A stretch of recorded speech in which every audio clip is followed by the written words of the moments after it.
So good evening, everyone. Welcome to the release party for Back Porch State of Mind. I'm Leandra, and on behalf of the members of Better Together, we'd like to say that we're really excited to see all of you here this evening to join us in this celebration. This CD is a charity project with Better Together Incorporated, and I'd like to take just a few moments to share the history and the mission of Better Together and how the concept came about for Back Porch State of Mind. I guess you could say that it all really started with a back porch party. We're a group of friends and family members who have always been close. Good save. And lucky as well, right? So we're a group of friends and family members who have always been very close. Some of us have moved away from Western Kentucky, but we've always had a bond and a very special connection that's centered around our love of music.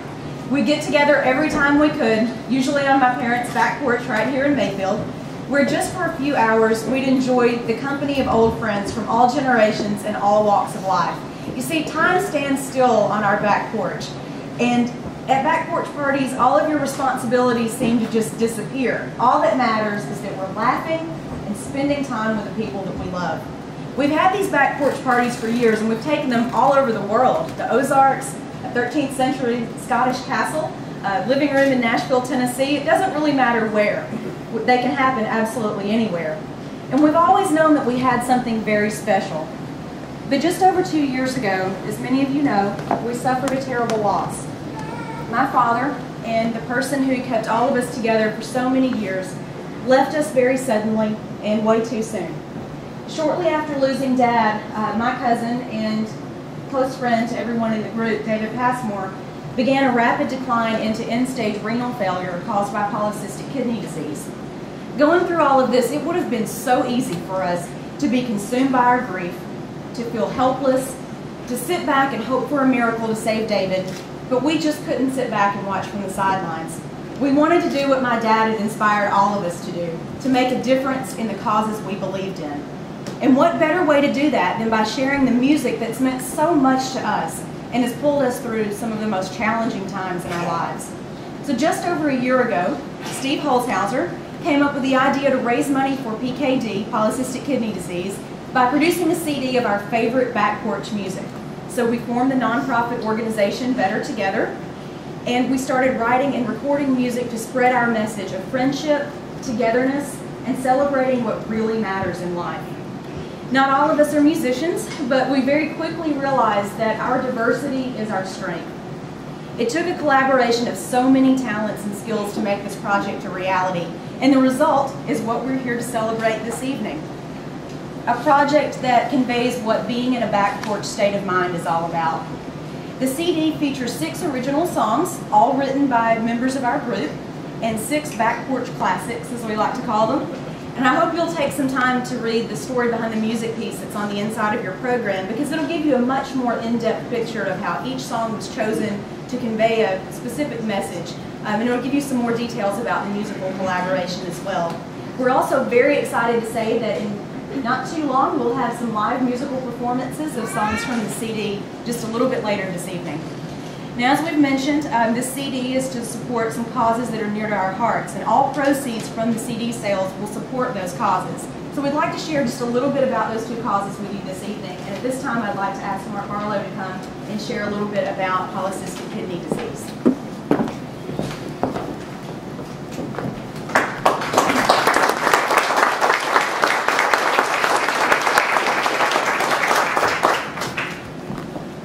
Thank you, Leandra. I appreciate the opportunity to talk. I see so many friends and faces and families of family members of mine that are here, and coming back to Mayfield is always a huge homecoming. I want to get to the main event tonight. We were here last night getting ready, and you're in for a real treat. I hope you'll stay for some of the music. And the CD is spectacular. I've been able to preview it, and the work that's gone into this is quite amazing. But David Passmore, close friend of ours and cousin to Jill, has this disease. And in the last couple of years, I've learned a lot more about the disease. It's a very worthy cause.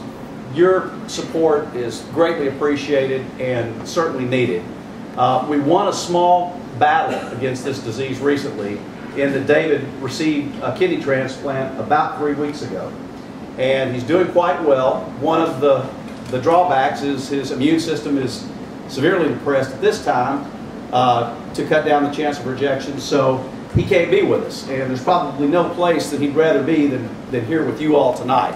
So well, I think we're all with him in spirit, but a couple of things that I think that you should be aware about the disease. 1 in 500 people either have the disease or have the risk of developing the disease. It's hereditary, and unfortunately in David's family, his grandmother, his father, and then David had it, and his children have a 50-50 chance of contracting the disease as well. It's a gradual decline as the kidney continues to shut down and cysts begin to form, but there's hope. At Vanderbilt University, the nephrologists are now working on a couple of drugs that actually slow down this process until you can get to the point that a kidney can be transplanted. And at this point, there is really no cure for the disease other than a transplant. So anybody that's ever been through that with a loved one or a friend, you know what the anguish is waiting for that news. And a special thank you to David's donor, a lady named Penny McCauley.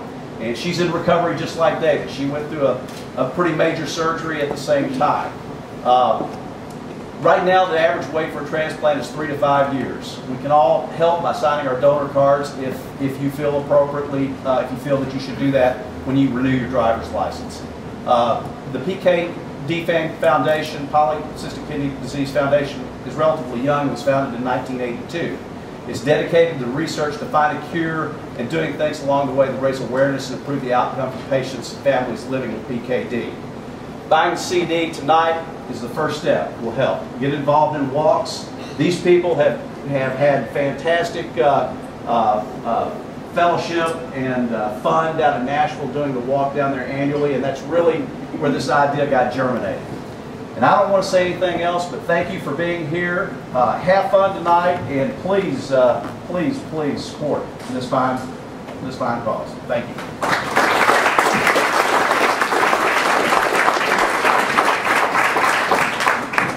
Thank you, Mom and Lacey. Would you join me now? And Taylor. Sorry, Taylor. I didn't leave you out. Many of you knew my father, David Salea, as a photographer, a friend, and an active member of the community. He was an artist in every sense of the word, and he took his art very seriously. Photography wasn't just a job to Dad, it was his passion. It was his way of capturing history, as he liked to say, being a part of the most important moments in people's lives. Many of you are here tonight, and he's been a part of lots of special moments in your lives. At Dad's memorial service and in the days following, our family was truly overwhelmed with the outpouring of love that we received from people who cared about Dad. But it was the people who barely knew him who said something that really resonated with all of us. They would say things like, "I only met your dad once, but he said something that really inspired me."